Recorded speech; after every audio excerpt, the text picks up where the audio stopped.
So, when you're teaching English language arts as a home educator, it's really important that you know all four parts of English language arts. One of the most important parts is knowing how to read. Now, when children are younger, pre-K, kindergarten, first grade, second grade, they are learning to read. But once you hit third grade, children are now reading to learn. And there are three kinds of reading that you should be teaching. So there's informational text. That's when we practice reading for information. Think a history book, a science book. But there are also literature-based novel units that you should be doing as a shared reading experience. This is where together you dive deep into a book. You consider who wrote the book, why was the book written, what's the theme of the book, how is dialogue used. This is a really important way to understand a good book.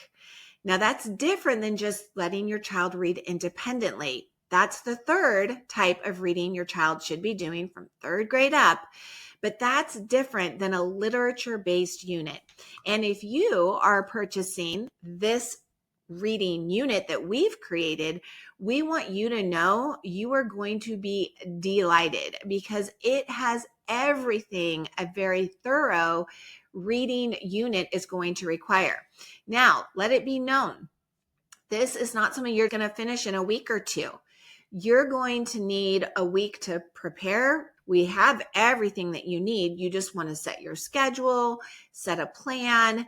That's an important piece. Then you're going to have at least 5, maybe 6 weeks for reading. We recommend reading 3 chapters a week. Now, some kids are not going to be able to put the book down and they're going to say, can we do another chapter? That's completely up to you. You can go faster. Sure. Maybe you'll be done in 4 weeks or 5 weeks, or you can slow it down. Either way, this course is self-paced and self-guided. It has everything you need. And I just want to show you a couple of things that happen as soon as you purchase it. You get immediate access. As soon as you purchase it, it is open to you and you're going to be able to jump in and get started. In the very beginning, we have a warm welcome for you and then a course overview.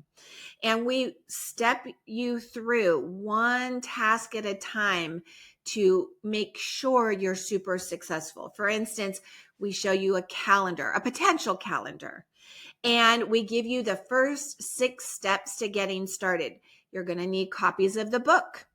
We recommend using sticky notes throughout the book to keep track of things. You're going to want some kind of pacing guide, maybe the calendar we created or your own. We have a 60 plus slide presentation. It's actually closer to 70 slides. And you'll refer back to those from time to time when you see us talk about certain things in the video. We have a great introductory video that you're going to watch with your kids before you even start the book. You're going to love it. You're going to learn about George Selden. You're going to learn about the book itself and the award that it's won. Again, you don't have to do any research. We've done everything for you. There's that calendar that you can simply print off if you want to use it and then write what days and what chapters you're reading. When you're done with that, now you're ready to start the first week. And you'll see we recommend 3 chapters a week. We tell you every week what you're going to need, how much time to allot. There are the slides that we refer to this particular week.